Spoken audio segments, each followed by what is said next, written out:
आवाज Marathi news 24। Bharatiya Janata party, Shiv Sena, Rashtrawadi, RPI, Kawade गट अशा महायुतीच्या अधिकृत उमेदवार सुरेश खाडेजी आणि आता ते मंत्री देखील आहेत। कितवी टर्म आहे तुमची? दादा 5वी टर्म आहे, म्हणजे ह्याच्यापेक्षा काय परमनंट आमदार पाहिजे? त्यांच्या प्रचारार्थ आयोजित या सभेला मंचावर उपस्थित आमच्या प्रदेशाच्या नेत्या, महिला मोर्चाच्या अध्यक्ष म्हणून ज्यांनी काम पाहिलं आणि मी लहानपणापासून त्यांना पाहते आहे तशाच दिसतात त्या तरीही, नीताताई केळकर, जिल्ह्याचे सांगलीचे अध्यक्ष दीपक शिंदे, शहराचे अध्यक्ष प्रकाश ढांग, उमेश पाटील, या बेडकचे सरपंच किरण सिंह राजपूत, शिवसेनेचे तालुके अध्यक्ष निरंजन आवटी, माजी सभापती बाळासाहेब ओंबासे, राष्ट्रवादीचे उपाध्यक्ष संगीताताई खोत, माजी महापौर स्वातीताई शिंदे, समित कदम, अमर पाटील, अशोक उमासे, तानाजी भाऊ उपासे आणि समोर उपस्थित वडीलधारी मंडळी, युवा बांधव आणि माता भगिनींनो, ज्यांचे नाव मी घेतले ते लिहिलेले नाव आहेत आणि ज्यांचे नाही घेतले तर ते आयोजकांवर मी गेल्यानंतर राग काढा, माझा काही त्याच्याशी फारसा संबंध नाही। खरं तर आता मी इथे बेडगला आले, काल मी बुलढाण्यात होते। सिंदखेड राजाचे, माझे सासरे सिंदखेड राजाचे आणि माझ्या भावाचा सासर बेडग, त्याच्यामुळे मी आज विचार केलेले होते की कालचा गोंधळ जास्त होता, आज जरा शांत असेल, पण कालच्या पेक्षा आज जास्त गोंधळ होता। मला सगळे आता म्हणायला लागले, आम्ही धनुभाऊला सांगितलं होतं ताई जर इथं आल्या तर हेलिकॉप्टरने झाल्या पाहिजे, मिरवणूक काढली पाहिजे, त्यांचे फॅमिली मेवणे पण होते।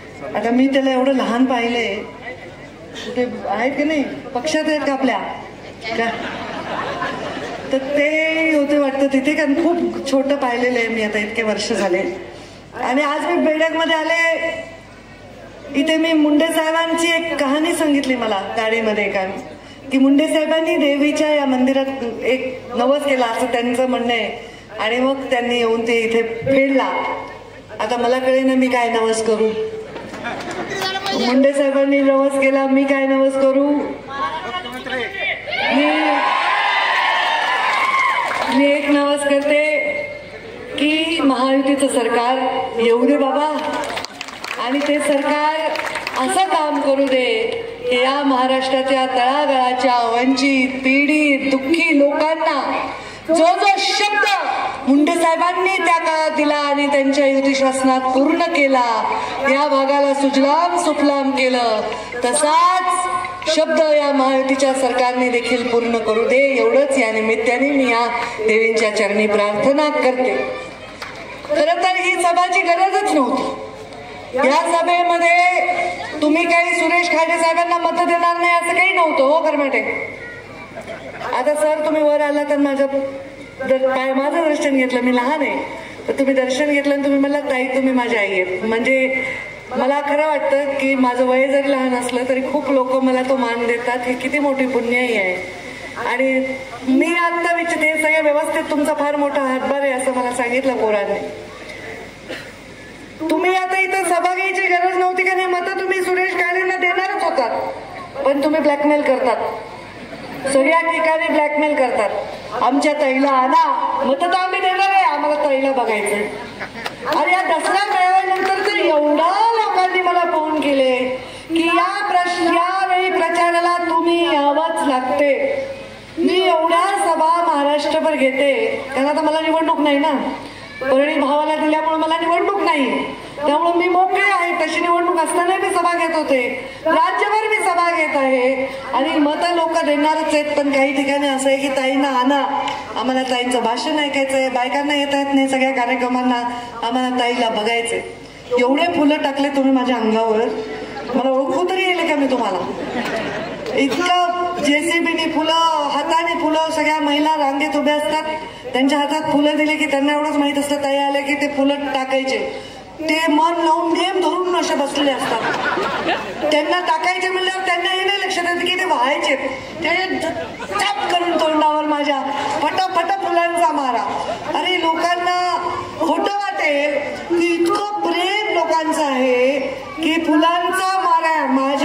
शिवशक्ती परिक्रमा जी मी केली, महाराष्ट्रातल्या सगळ्या ज्योतिर्लिंग आणि शक्तिपीठांमध्ये गेले, त्या शिवशक्ती परिक्रमे झाल्यानंतर माझ्या सगळ्या अंगावर नीळ उठले होते. नीळ कसे?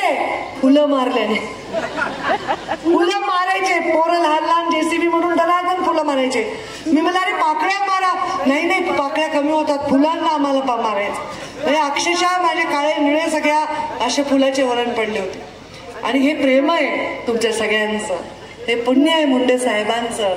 किती किती मला आज आनंद वाटतो की हे लोकांचं प्रेम आहे. खरं सांगू, राजकारणात एवढं प्रेम मिळवणं सोपं नाही. राजकारणामध्ये जे बोलेल ते करणं सोपं नाही. राजकारणामध्ये आपलं सगळं नाव, आपण असं एक आदर्श बनून राहणं सोपं नाही आजकालच्या काळात. एक तर मीडिया एवढा स्ट्रॉंग झालाय, सोशल मीडिया स्ट्रॉंग झालाय, मोबाईल झालेत, कोणी पण आपण बोलतोय, लिहितोय, छापतोय की लगेच सगळे बूम घेऊन तुमच्या मागे. त्यांना आपण चांगलं काम करतोय देखवत नसतं लोकांना सुद्धा. आणि त्यामुळे असं प्रेम, एवढं कौतुक, हे खरंच माझ्यासाठी फार मोठं भाग्य आहे. नरेंद्र मोदींच्या नेतृत्वाखाली काम करायला मिळालं हेही फार माझं मोठं भाग्य आहे. कारण मी जेव्हा ग्रामीण विकास मंत्री होते, मी महिला बाल विकास मंत्री होते, तेव्हा सुरेश कायदे साहेबांच्या मतदारसंघात किती आपण निधी दिला. मुख्यमंत्री ग्राम सडक योजना, अरे हे तर गोल्ड मॅनच आहेत, मी तुम्हाला पाहिलंच नाही. सुरेश तुम्हाला काही कमी पडलं तर घ्या तिकडून, तुमच्याकडे जे अंगावर घातलं तेवढंच आहे, अजूनही घरात आहे. हा, माझा आशीर्वाद असतो, एवढं सोनं मिळतं, मी स्वतःलाच आशीर्वाद देते. गोल्ड मॅन आहेत ते तर तेव्हा मुख्यमंत्री ग्राम सडक योजना, जलयुक्त शिवार या निमित्ताने मी खूप या जिल्ह्यामध्ये खूप काम केलं, या भागामध्ये खूप काम केलं. आणि हे काम करत माझे डेप्युटी सेक्रेटरी पण इथेच दिसले मला. आता कुठे गेले? नागरगोजे साहेब कुठे गेले? तुम्ही इथलेच आहे, माझ्याबरोबर काम इतकं चांगलं काम केलं यांनी. आणि माझ्या अधिकाऱ्यांनी पण तो लगाव ठेवलेला आहे. मला मुंडे साहेब नेहमी म्हणायचे, पंकजा, काम करताना, राजकारण करत असताना राजकारण नाही करायचं, समाजकारण करायचं. आणि समाजकारण करत असताना काय काम करायचं, तर मला त्यांनी 2 विषय दिले, एक पाणी आणि एक महिला. त्याला नीर आणि नारी. नीर म्हणजे पाणी आणि नारी म्हणजे तुम्ही सर्व, नारी शक्ती. या शक्तीवर काम करायचं. आणि जेव्हा मी आमदार झाले तेव्हा आमच्या बीड जिल्ह्यामध्ये शिरूर म्हणून एक तालुका होता, सगळ्यात कमी मुलींची संख्या ही तिथे होती. आणि मुलींच्या स्त्री भ्रूण हत्येचं एवढं प्रकरण गाजलं होतं की मान शर्मेने खाली जात होती. आणि त्यावेळी मुलींना बेटी बचाव बेटी पढाओ मोदीजींनी केले. पण तेव्हा 2009 मध्ये आम्ही लेक वाचवा राष्ट्र वाचवा असं अभियान केलं होतं. आणि सावित्रीच्या आणि अहिल्यादेवींच्या, जिजाऊंच्या लेकी म्हणून अशा कार्यक्रम केले होते. आणि मुलींचा जन्मदर वाढवण्याचं काम केलं. मंत्री म्हणून काम करत असताना मुलींचा जन्मदर वाढवण्यासाठी माझी कन्या भाग्यश्री म्हणून मी योजना सुरू केली. आणि मोदीजी प्रधानमंत्री जेव्हा झाले तेव्हा त्यांनी बेटी बचाओ बेटी पढाओ सुरू केलं. म्हणजे हरियाणामध्ये त्यांनी त्याची योजनेची घोषणा केली. खरं आपल्याकडे मुलीला गर्भातच मारतात, वंशाचा दिवा पाहिजे म्हणून. असंख्य वेळा महिलांना मुली गर्भात मारून एखाद्या आईचा सुद्धा जीव त्याच्यामध्ये जाण्याची शक्यता असते. आणि या मुलीला गर्भात मारून काही राज्यांमध्ये तर मुलीला जन्म घेतल्या जिवंत गाडून टाकतात. काही राज्यांमध्ये तर गंगाळ्यामध्ये दूध घेतात आणि त्या दुधामध्ये जन्मलेल्या बाळाला टाकून त्याला मारून टाकतात. मुलीचा जन्म हा नाकारला होता. मोदीजींच्या नेतृत्वाखाली बेटी बचाओ बेटी पढाओ हे काम करत असताना स्त्री शक्तीसाठी, नारी शक्तीसाठी मला काम करता आलं. हेच माझ्यासाठी फार फार मोठं योगदान. माझे बाबा मला नेहमी म्हणायचे, बरं झालं मला मुलगा नाही, मुली आहेत, कारण मुली माझं नाव वाढवतील, माझं नाव कमी करणार नाही, असं ते नेहमी म्हणायचे. ते म्हणायचे, कधी कोणी म्हणलं सभेमध्ये, एखाद्याला उठवून विचारायचे, एका सभेमध्ये विचारलं, अरे उठ, तुला किती लेकर आहेत? तो म्हणला 4 मुली आणि 1 मुलगा. साहेब म्हणले, का तुझ्या घरी खूप प्रॉपर्टी का? नाही म्हणला, 1.5 एकरच रान आहे. कशाला पाहिजे तुला एवढे लेकर? पोचता येत नाहीये. नाही, मग मला साहेब माझे अंतिम संस्कार कोण करणार? त्या सभेत साहेबांनी सांगितलं होतं, मला मुलगा नाही पण माझा अंतिम संस्कार माझी लेक करेल. आणि मी या हाताने मुंडे साहेबांचा अंतिम संस्कार केला. गार्गी आणि मैत्रीच्या या देशामध्ये टीका झाली की पंकजात मुलगी कुठे अंतिम संस्कार करते का? पण माझ्या वडिलांनी मला असं वाढवलंय का मला कधी वाटत नाही की मी एक स्त्री आहे आणि मी कुणापेक्षा कमी आहे. मला कधीही वाटत नाही की मी एक स्त्री आहे आणि मी कशा गोष्टीसाठी घाबरलं पाहिजे. मला कधीही वाटत नाही मी स्त्री आहे आणि मी सत्य बोलण्यासाठी घाबरलं पाहिजे. आणि ही जी निर्भीडता आहे ती माझ्या सारखी अनेक मुलींमध्ये यायला पाहिजे, तुमच्या मुलींमध्ये यायला पाहिजे, तुमच्या सुनांमध्ये यायला पाहिजे. आणि निर्भीडतेबरोबर त्यांना सुरक्षा सुद्धा मिळाली पाहिजे. त्यांच्याकडे कुठे भोग वस्तू म्हणून समाजाने नाही पाहिलं पाहिजे. अशा प्रकारे तळमळीने राजकारण मी करते. तुम्ही बेडकचे आहात, मी खरं तर मुलाकडची आहे. जास्त मानपान अजून केला तरी मला काही कमी पडलं नसतं, पण तरी तुम्ही माझा मानपान केला आणि एवढं कौतुकाने माझं स्वागत केलं हे मी कधी सदैव सदैव लक्षात राहीन. आणि मी नक्की गेल्यावर धनुभाऊला सांगेन की तुझ्या सासरी माझं खूप कौतुक झालं म्हणून. आज मुंडे साहेबांचं नाही, धनुभाऊचं नातं तर नंतर झालंय. मुंडे साहेब तर 98, 99, 96, 97 पासून इथे येऊन गेलेले. मुंडे साहेबांचं प्रत्येक गावाशी एक नातं आहे आणि हे केवढं मोठं म्हणजे मला गावच सापडत नाही महाराष्ट्रात. आता मुरबाडमध्ये एक जण आलं, पण मुरबाडमध्ये मुंडे साहेब पक्ष वाढवण्यासाठी 1.5 महिना राहिले होते असं त्यांनी सांगितलं एका खोलीमध्ये. ताई तुम्ही मुरबाडमध्ये आल्यावर आम्ही ती खोली तुम्हाला दाखवू. किती अपार कष्ट केले, किती संघर्ष सहन केला, पण त्यांना ते सत्ता तुमच्यासाठी जी पाहिजे होती त्याचं काही काम करता आलं नाही. पण त्यांच्या रूपाने त्यांच्या आशीर्वादाने आम्ही काम करतोय, मोदीजींच्या नेतृत्वाखाली करतोय. आता तर लाडक्या बहिणींचाच काळ आहे का नाही? लाडक्या बहिणी किती बरं, लाडक्या बहिणीत हात वर करा बरं. बघा लाडक्या बहिणी किती केले तुम्ही. सुरेश खाडे तुम्ही किती केल्या लाडक्या बहिणी. ते माईकचं थोडं तिकडेच ऐकत आहे, तुम्हाला ऐकू शकते. स्टेजवरची माईक ऑन करा ना, त्यांना काहीच कळलं नाही. काय बघा 1.25 लाख महिलांचं लाडकी बहीण योजना राबवली गेली. या सगळ्या महिलांनी हात वर केले. किती मिळाली भाऊबीज दिवाळीला? 7,500. सख्खा भाऊ किती देतो? 1,000, 500, 1,000, 500च्या वर नाही. मी अख्खा महाराष्ट्र फिरले. करोडपती भाऊ असला तरी 1,500च म्हणाले. 1,500 म्हणजे वर्षाला एकदा भाऊबीजेला राखी पौर्णिमेला भाऊ 1,500 देतो. पण मुख्यमंत्री लाडकी बहीण मधले आपल्याला एका महिन्याला भाऊ सख्खा देतो त्यापेक्षा तिप्पट रक्कम ही मुख्यमंत्र्यांनी ओवाळणी म्हणून दिलेली.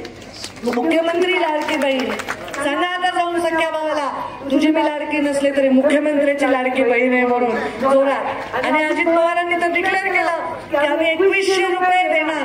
एवढा निर्णय त्यांनी घेतलेला आहे. आणि महाविकास आघाडीवाले म्हणाला आम्ही 3,000 देऊन 5,000 देऊन काय देऊ. अरे पण आधी का नाही दिलं? 2.5 वर्ष तुमचं सरकार होतं, त्याच्या आधीही तुमचं स्वातंत्र्यापासून सरकार होतं. तुम्ही का नाही विचार केला या महिलांचा, यांच्या स्वाभिमानाचा, यांच्या सन्मानाचा, यांच्या गरजांचा नाही विचार केला. शेतकरी सन्मान योजना, आज शेतकरी सन्मान योजनेचे तुम्हाला 12,000 रुपये वर्षाला येतात की नाही? आता कोविड मध्ये पूर्ण मोदीजींनी काळजी घेतली की या देशामध्ये कोणी उपाशी मेलं नाही पाहिजे. अत्यंत स्वस्त 2 रुपये काय गहू आणि 3 रुपयांनी तांदूळ मोफत. हे तर मुद्दा आहेच आहे, पण मोफत कोविडच्या काळात तर मोफत वाटप केलं. आम्ही आमच्या हाताने किती ठिकाणी वाटप केलं. अजूनही ते वाटप बंद नाही केलं. कसं असतं, लाभाची गरीबाची योजना एकदा सुरू केली बंद करता येत नसते आणि ते अजूनही चालू आहे. अजूनही लोकांचं पोट भरण्याचं काम चालू. हे सगळं का होत असेल तुम्ही विचार केलाय का कधी? मी खूप विचार केला. याचं कारण असं आहे की मला असं वाटलं की या देशात कधी प्रधानमंत्री होऊच शकले नसते. मोठ्या घरचे, एका घरचेच झाले असते तर. पण मोदीजी असे होते जे चुली समोर बसून स्वयंपाक करणाऱ्या आईच्या पोटी ज्यांनी जन्म घेतला. मोदीजी असे ज्यांनी चहा विकणाऱ्या एका गरीब चहाची टपरी रेल्वे स्टेशनवर चालवणाऱ्या गरीब माणसाच्या घरी जन्म घेतला. चहा विकून स्वतःचं शिक्षण पूर्ण केलं आणि त्यामुळे त्यांना गरिबाची पीडा कळते. त्याच्यामुळे गरिबासाठी ते काम करतात. अपप्रचार करायला काही लागत नाही, वाईट काम करायला काही लागत नाही, कुणाला पाडायला काही लागत नाही. लोकसभेत असंच झालं. पाडण्याच्या भूमिकेने महाविकास आघाडी मैदानात उतरली, पण त्यांच्याकडे अजेंडा नव्हता. त्यामुळे विधानसभेमध्ये लोक त्यांना विचारतील की तुम्ही या देशाला काय दिले, या राज्याला काय दिले आणि काय देणार आहात, हा नक्कीच प्रश्न विचारेल. फेक नॅरेटिव्ह केले, संविधान बदलू, अमुक करू, तमुक करू, असं मोदीजी आले तर असं होईल, असं होईल. अरे मोदीजी 10 वर्ष प्रधानमंत्री राहिले, संविधानाला धक्का लागला नाही, पण संविधान सशक्त करण्याचं काम मोदीजींनी केलं. आज अशा फेक नॅरेटिव्हमुळे महाराष्ट्रामध्ये प्रचंड नुकसान झालं, पण आज लोकांचे डोळे खाडकन उघडलेले आहेत. कोणत्याही प्रकारचं नॅरेटिव्ह या महाराष्ट्रामध्ये आता चालणार नाही. चालेल तर ते फक्त आणि फक्त विकासाचं नॅरेटिव्ह चालेल आणि विकासाचा विश्वास प्रधानमंत्री नरेंद्र मोदींनी दिलेला. आणि म्हणून आपण सर्वजण त्यांच्या पाठीशी. आता सरकार आलंय दिल्लीत, त्यामुळे दिल्लीतलं सरकार महाराष्ट्रात आलं तर ह्या भागाचा विकासाला गती मिळेल. त्यामुळे आपण सर्वांनी अत्यंत सुजाणपणे आपण मतदान येणाऱ्या 20 तारखेला सुरेश खाडे यांना करा अशी मी आपल्या सर्वांना नम्र विनंती करते. आणि कुठल्याही फेक नॅरेटिव्हला, कुठल्याही बोलतापांना बळी पडू नका. मोठ्या संख्येने आपण कमळाच्या फुलासमोरचं बटन दाबून आमच्या महायुतीला एक आमदार महायुतीचा मुख्यमंत्री करण्यासाठी द्या असा विश्वास मला वाटतो. की हे एक आपलं नातं तयार झालंय. मी आज इथे आले कधी यायची गरज कधी वाटली नाही. मला वाटायचं आपलेच गाव आहे, आपलेच घरचे लोक आहेत, कशाला इथे वेळ जायचा. पण हे म्हणलं ना, आता लोकांची इच्छा आहे की ताईला आम्हाला जवळून बघायचंय, बोलायचंय. मी म्हणल्याने तुम्ही मत देणार नाही, तुम्ही मत देणारच आहे. पण माझं काम आहे तुम्हाला सन्मान देणं, तुमच्यासमोर हात जोडून माझ्या महायुतीसाठी मतं मागणं आणि त्याच्यासाठी मी तुम्हाला सर्वांचे आशीर्वाद मागण्यासाठी इथे उभी आहे. खरं माझं तर राजकारणातला प्रवेश खूप नंतर आहे, पण सुरेश खाडेंचा 5वी टर्म आहे. 5वी टर्म म्हणजे माझ्या आधी ते, माझी 4थी असती, माझ्या आधी ते 5 वर्ष राहिलेले आहेत आमदार. आणि मुंडे साहेबांनी त्यांना पहिल्यांदा तिकीट दिलेलं होतं. त्यांच्यावर फार जीव होता मुंडे साहेबांचा. त्यांच्या पाठीमागे मुंडे साहेबांचा फोटो आजही आहे. म्हणजे असं नाहीये की आज निवडणूक आहे. मी त्यांच्या घरी किती वेळा गेले. मी बघते की खूप लोक असतात की जसे लोक आपल्याकडे येतात त्याप्रमाणे भिंतीवरचे फोटो बदलतात. असे खूप राजकारणात लोक असतात. पण मी त्यांच्या घरी नेहमी, म्हणजे मी पडल्यानंतर सुद्धा इथे आले होते. मला एक काम दिलं होतं पक्षाने, त्या दिवशी पण मी त्यांच्या घरी गेले. तो फोटो आहे. मुंडे साहेबांचा फोटो असणं म्हणजे वंचितांशी नातं असणं. मुंडे साहेबांचा फोटो असणं म्हणजे पीडितांशी नातं असणं. मुंडे साहेबांचा फोटो असणं म्हणजे गरिबाच्या गळ्यात हात घालून बोलणं. मुंडे साहेबांचा फोटो असणं म्हणजे त्या संस्कारात असणं. आता ते तर आहेच आहे, आता तर मोदीजी पण आहेत. आणि त्याच्यामुळे आपण सर्व या सगळ्या गोष्टींवर आपल्या मनामध्ये पूर्ण स्पष्टता आहे. मी एवढंच सांगेन, खूप संघर्षाने उभी राहिली, इथपर्यंत आले. संघर्षाने उभी राहून इथपर्यंत आले. संघर्ष माझा अलंकार आहे, पण तो अलंकार संघर्षाचा मुंडे साहेबांच्या वारशाने जसा आम्हाला दिलाय, तसंच संघर्षाचा तुमच्या सगळ्यांच्या सुरक्षेचा सुद्धा मला कवच दिलेला आहे. तर हे कवच मला कधीही कुठलाही धक्का लागू देणार नाही. मला असेच आशीर्वाद तुम्ही सदैव द्या, असंच प्रेम ठेवा. 20 तारखेला भरपूर मताने निवडून द्या. तिकडं मी भाऊला पण निवडून आणते, मग आम्ही दोघं मिळून इकडे येऊ आणि आपण कार्यक्रम करू असं या निमित्ताने आपल्या सर्वांना मी तुम्हा सर्वांना परत येण्याचं वचन देते. आणि ती छोटं बाळवा कसं वर हात करून करते. परत येण्याचं वचन देते आणि माझ्या वाणीला विराम देते. धन्यवाद. जय हिंद, जय महाराष्ट्र.